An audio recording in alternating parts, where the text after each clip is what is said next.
Romans chapter 14, a chapter that speaks directly to how believers relate to one another when convictions differ.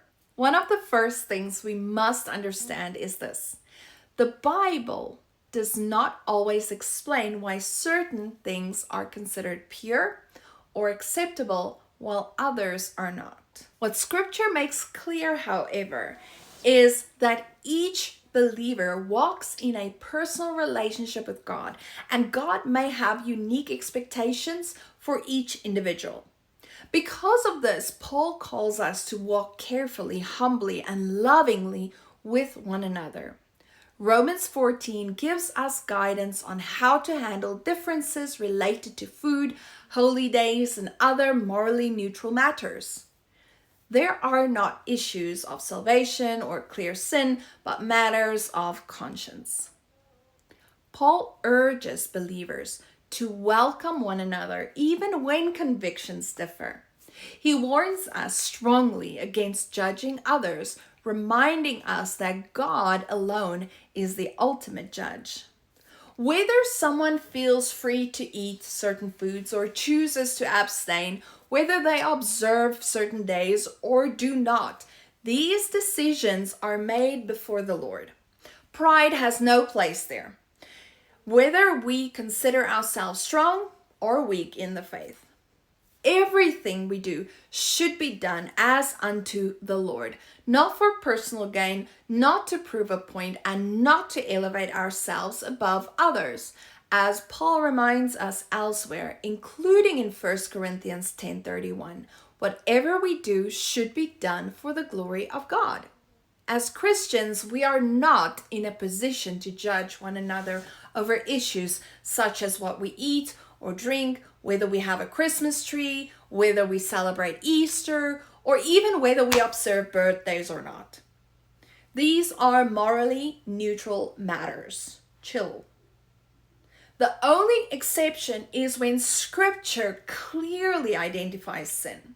Paul addresses this in 1 Corinthians 5 verse 12 through 13, where believers are instructed to deal with unrepentant sin within the church, not personal preferences or convictions. Each of us is responsible for our own lives. One day, every believer will stand before God individually and give an account for his or her actions and words.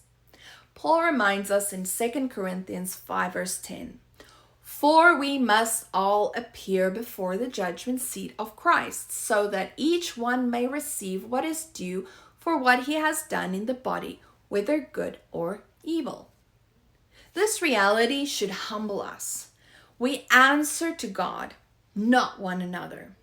Romans 14 also addresses disagreements over special days. Some believers regard certain days as more important than others. That is their conviction. And Paul tells us we should not engage in fruitless arguments over such matters. It wastes time and energy. Even if something is not inherently sinful, if it causes another believer to stumble, love calls us to step back. Our freedom should never become a stumbling block to someone else's faith. Paul captures the heart of this chapter when he says in Romans 14 verse 17, "For the kingdom of God is not a matter of eating and drinking, but of righteousness, peace, and joy in the Holy Spirit." God's kingdom is not about outward practices. It is about transformed hearts. Paul goes even further and tells us that whatever does not come from faith is sin. If our actions are not rooted in a desire to please God, or if our conscience is not clear before Him, then we should not proceed. Our goal should always be to pursue peace and mutual edification.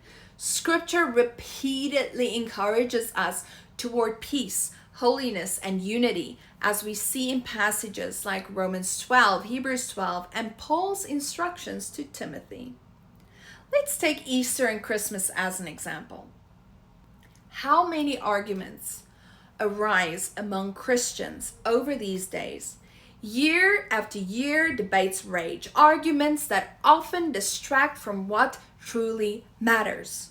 Satan has been incredibly effective at dividing believers over worthless opinions during the very seasons when we have the greatest opportunity to share the gospel. These two moments in the year force the world to acknowledge something profound. A Savior was born, He died on the cross for our sins, and He was raised from the dead on the third day. Instead of arguing, how about we encourage one another? Instead of dividing, how about we focus on the message that should rule our hearts, the gospel of Jesus Christ, the Messiah? As children of God, we are not called to judge one another over morally neutral matters. We are called to act in love, to guard one another's faith, and to avoid causing others to stumble. Unity in Christ is far more important than our personal opinions. Jesus himself gave a strong warning about causing others to stumble, reminding us that our actions matter deeply in the lives of fellow believers. Romans 14 calls us to maturity, calls us to humility, and it calls us to love. When we keep the gospel central and our consciences clear before God, we reflect the heart of Christ to a watching world.